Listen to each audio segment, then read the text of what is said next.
Sir வணக்கம் sir. வணக்கம் sir. Actually நம்ம இப்போ தான் ஒரு ரிவ்யூ வீடியோ எடுத்திருந்தோம் இல்லைங்களா? அதுக்கப்புறம் நான் ரிவ்யூக்கு வாங்க அப்படின்னு சொல்லி ஒரு எக்ஸ்ரே ஒன்று எழுதி கொடுத்துருந்தோம்.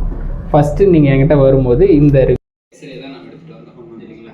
இந்த எக்ஸ்ரே நமக்கு எல்லாருமே சர்ஜரி பண்ணணும்னு சொல்லியிருந்தாங்க இல்லைங்களா? இப்போ இதில் நான் எக்ஸ்பிளைன் உங்களுக்கு ஆல்ரெடி பண்ணியிருந்தேன். நமக்கு 2 போனுமே ஒன்னோட ஒன்று சேர்ந்துருச்சு. இதில் நமக்கு ஃப்ளூயிட் கலெக்ஷனே இல்லை, கம்ப்ளீட்டாக கம்ப்ரஸ் ஆயிடுச்சு. அதனால தான் நமக்கு எல்லாருமே நமக்கு ஆப்ரேஷன் தான் பண்ணணும், சர்ஜரி. ஆமாம், டிகேஆர் தான் பண்ணணும், மொத்தமாக இந்த முட்டியை வெட்டி எடுத்துகிட்டு நமக்கு ஆர்டிஃபிஷியலாக ஒன்று வைக்கணும்னு சொல்லியிருந்தாங்கன்னு சொன்னோம். இதை பார்த்துட்டு தான் நம்ம கன்சல்டிங்க்கு வந்திருந்தோம். இப்போ நம்ம 21 நாள் ட்ரீட்மெண்ட்டுக்கு அப்புறம் இப்போ ட்ரீட்மெண்ட்டை முடிச்சுட்டு நம்ம இந்த எக்ஸ்ரே எடுத்துருக்கோம். ஸோ இந்த எக்ஸ்ரேக்கும் அதுக்கும் உங்களுக்கு என்ன வித்தியாசம் தெரியுது? இந்த கேப்பு வந்து ஃபுல்லாக வந்துருக்குது. இதில் இப்போது கம்ப்ளீட்டாகவே வந்துருச்சு. நமக்கு இப்போ வந்து ஃபஸ்ட்டு ஸ்டேஜ் ஓஏல இருக்கும், அவ்வளோதான். நம்ம 4வது ஸ்டேஜில் இருந்துட்டு இப்போ ஃபஸ்ட்டு ஸ்டேஜுக்கு வந்திருக்கோம். இப்போ இந்த ட்ரீட்மெண்ட்டுக்கு அப்புறம் உங்களுக்கு அன்றைக்கி லாஸ்ட் டைமே எனக்கு உட்காந்துலாம் காட்டினீங்க இல்லையா? அது அப்படியே மெயின்டைன் ஆகுது. அப்போ அது அதுக்கப்புறம் எந்த தொந்தரவும் இல்லை? இது இல்லை இடையில சின்னதாக ஒரு பெயின் வருது. ஓகே. ரொம்ப ஸ்ட்ரெயின் பண்ணனா சில டைமில் நிற்கும் போது வருது, சில டைமில் மட்டும். ஓகே. அப்போ அதுக்கு தான் நான் உங்களுக்கு சொன்னது, எவ்ரி 10 days ஒன்ஸ் வந்துடுங்க, இல்லை வீக்லி ஒன்ஸ் ஆர் ட்வைஸ் வந்துடுங்க. அந்த எக்ஸசைஸை ப்ராப்பராக ஃபாலோ பண்ணுங்க. அது பண்ணிட்டு இப்போ நம்ம இந்த ஸ்பேஸ் எல்லாம் எடுத்தாச்சு. இதை மெயின்டைன் பண்ணணும், இந்த ஸ்பேஸ் அப்படியே மெயின்டைன் பண்ணணும். நம்ம எக்ஸசைஸ் பண்ணிக்கணும். அந்த எக்ஸசைஸ் லாஸ்ட் டைம் சொல்லி கொடுத்தாங்க இல்லையா? அந்த எக்ஸசைஸை பண்ணிக்கணும். ஆமாம், இன்னைக்கு ஒரு 2 எக்ஸசைஸ் சொல்கிறேன், அதையும் ஃபாலோ பண்ணிக்கோங்க. அவ்வளோ இந்த எக்ஸசைஸை ஃபாலோ பண்ணிகிட்டே இருந்தோம் அப்படின்னா இந்த ஸ்பேஸ் நம்ம மெயின்டைன் பண்ண முடியும். இந்த காலில் கேட்குற இந்த சவுண்டு, கடன்னு கேட்குற சவுண்டு, ஸ்டெப்ஸ் ஏற முடியாமல் இருக்கிறது, இது கம்ப்ளீட்டாகவே நார்மல் ஆயிரும். சரிங்களா? இதுதான் நமக்கான பிஃபோர், இது ஆஃப்டர். சரிங்களா? இந்த உங்களுக்கு சர்ஜரின்னு சொன்ன டாக்டர்கிட்ட இந்த எக்ஸ்ரே கொண்டு காட்டி எனக்கு முட்டி வலிக்குதுன்னு சொல்லுங்கள், மறுபடியும் சொல்லி பாருங்கள். இந்த எக்ஸ்ரே பார்த்துட்டு எந்த டாக்டரும் நமக்கு சர்ஜரி பண்ணணும்னு சொல்ல மாட்டாங்க. ஆக்சுவலி இதோட டேட் என்ன? நம்ம 28/7/25 எடுத்திருக்கோம். சரிங்களா? இது நம்ம நேற்று எடுத்துருக்கோம் இல்லைங்களா? 2/9/25. சரிங்களா? இதை ஃபஸ்ட்டு காட்டி இன்னொரு கன்சல்டிங் எடுத்துக்கோங்க, எப்படி இருக்குன்னு கேட்டு தெரிஞ்சுக்கோங்க. நம்மகிட்ட சர்ஜரின்னு சொன்ன டாக்டர்கிட்ட இதை காட்டி முட்டி வலிக்குன்னு சொல்லி எப்படி இருக்குன்னு கேட்டுக்கோங்க, ஒரு ஒப்பீனியன் வாங்கிக்கோங்க. சரிங்களா?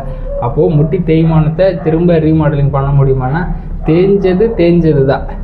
இதுக்கு மேலே தேயாமல் ப்ரிவென்ட் பண்ணிக்க முடியும். முட்டி தேஞ்சிருச்சுன்னா திரும்ப எனக்கு கால்சிஃபிகேஷன் பண்ண வச்சு திரும்ப எனக்கான மோல்டிங்லாம் பண்ண முடியுமா? புது முட்டி மாதிரி உருவாக்க முடியுமா நீ அப்படின்னா அப்படி பண்ண முடியாது. இதுக்கப்புறம் தேயாமல் நம்ம ப்ரிவென்ட் பண்ணி வச்சுக்க முடியுமா அப்படின்னா தாராளமாக முடியும். ஸோ இப்போ அதுதான் நம்ம பண்ணியிருக்கோம். இப்போ நம்ம முட்டியை உருவாக்கியிருக்கோம், தேஞ்சிருச்சு, அதை திரும்ப நம்ம உருவாக்கியிருக்கோம் அப்படின்னு நான் சொல்லலை. இப்போ இந்த முட்டியை கம்ப்ளீட்டாக இதுக்கப்புறம் தேயாமல் நம்ம ஸ்பேஸ் எடுத்து வச்சுருக்கோம். இதை அப்படியே மெயின்டைன் பண்ணிக்கணும், அவ்வளோதான்.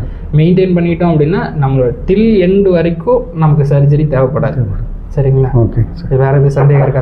வேற சந்தேகம் இல்லை. ஆக்சுவலி உங்க பையன் தான் கேட்டுட்டு இருந்தாரு முட்டி இதை நான் அடுத்து இந்த வீடியோ வந்து நான் அனுப்பி விட்டுறேன். தாராளமா நான் வீடியோ உங்களுக்கு அனுப்புறேன். சரிங்களா? இதை நீங்க அனுப்புங்க, செக் பண்ணி பார்க்க சொல்லுங்க. இந்த எக்ஸ்ரே போட்டோ எடுத்து உங்க பையனுக்கு அனுப்பணும். சரிங்களா? அது இதில் வராதுங்களா சார்? அது நான் கொடுக்குறேன், நான் உங்களுக்கு கொடுக்குறேன். ஓகே. நீங்கள் அதிலே வந்து பிஃபோர் ஆஃப்டர்னு போட்டுட்டு எக்ஸ்ரேவை நான் அட்டாச் பண்ணுறேன். நான் வீடியோலேயே எக்ஸ்ரே அட்டாச் பண்ணுறேன். அந்த பையனுக்கு அனுப்புங்க. ஆக்சுவலி உங்கள் பையன் தான் ஃபஸ்ட்டு கேட்டால் கூட்டிகிட்டு வர்றேன். சரி கூப்பிட்டு வாங்க. இல்லை ஃபஸ்ட் டைம் வரும்போதே அவர் நான் ட்ரீட்மெண்ட்டை முடிச்சுட்டு அதுக்கப்புறம் நான் எக்ஸ்ரே எடுத்து பார்க்கலாமா, தாராளமாக எடுத்து பாருங்க அப்படின்னு சொன்னோம். இங்கே நம்ம இதில் ஒரு 50% பீப்புள் நமக்கு முட்டி வலியில் தான் வராங்க. அதில் ரேர் பீப்புள் சரியானதுக்கப்புறம் நம்ம ஒரு எக்ஸ்ரே பார்க்கணுங்கிற ஒரு ஐடியா இருக்குல்ல. எனக்கு நான் ட்ரீட்மெண்ட் எடுத்திருக்கேன், அதோட பெனிஃபிட் என்ன, எப்படி அதனோட ரிசல்ட் எப்படின்னு அது தெரிஞ்சுக்கணும்ல. வலி இல்லைங்கிறதே பெரிய ரிசல்ட்டு. அதை தாண்டி இன்டர்னலாக என்னோட போன் எப்படி இருக்குது, என்னோட ஸ்பேஸ் எப்படி இருக்குங்கிறத நம்ம தெரிஞ்சுக்கிறது ரொம்ப முக்கியம். அது தெரிஞ்சுக்கிட்டோன்னா அப்போ இன்னும் நம்ம இதுக்கான எஃபோர்ட் என்ன போடணும் அப்படிங்கிறது தெரிஞ்சிடும். இப்போ அகைன் எனக்கு திரும்ப தேயாமல் இருக்கிறதுக்கு நம்ம என்ன பண்ணணும்? இப்போ முட்டி தேய்மானத்தினால நம்ம எவ்வளோ அவதிப்பட்டோங்கிறது உங்களுக்கு தெரியும்ல.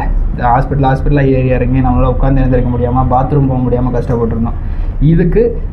இதுக்கப்புறம் இந்த மாதிரியான கம்ப்ளைண்ட் எதுவும் வராது. அப்படி வரக்கூடாது அப்படின்னா அந்த அனுபவித்த அந்த இதை எல்லாத்தையுமே அனுபவிக்கக்கூடாது அப்படின்னா அதுக்கேற்ற மாதிரி ப்ரிவென்ட் பண்ணிக்கணும். அதுக்கு எக்ஸசைஸ் ரொம்ப முக்கியம். அந்த எக்ஸசைஸை ப்ராப்பராக ஃபாலோ பண்ணிவிட்டு சும்மா weekly once or 10 days once உள்ளே வந்து எப்படி இருக்குது, கால் எப்படி இருக்குது, நீங்கள் ட்ரீட்மெண்ட் எடுக்காத இருக்கிறது யோர் சாய்ஸ். ட்ரீட்மெண்ட் எடுங்கன்னு நான் சொல்ல, வந்து செக் பண்ணிவிட்டு போங்க.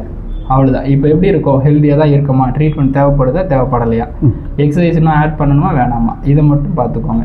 சரிங்களா? ஓகே. வேறு எதுவும் சந்தேகம் இருக்கு? வேறு சந்தேகம் ஒன்றும் இல்லை சார். இது போய் இதை பேஸ் பண்ணி நம்மளுக்கு மீனி இது வேண்டியதில்லை, நீ ரீப்ளேஸ்மெண்ட் இதே வேண்டியதில்லை. தேவைப்படாது. அப்போது முட்டி தேய்மானம் எல்லா கண்டிஷனுக்குமே சர்ஜரி தேவையில்லை, அவ்வளோதான். நம்ம தேவையே இல்லைன்னுலாம் கிடையாது, நமக்கு தேவையில்லை, அவ்வளோதான். சரிங்களா? மற்றபடி ஓகே சார். ஓகே.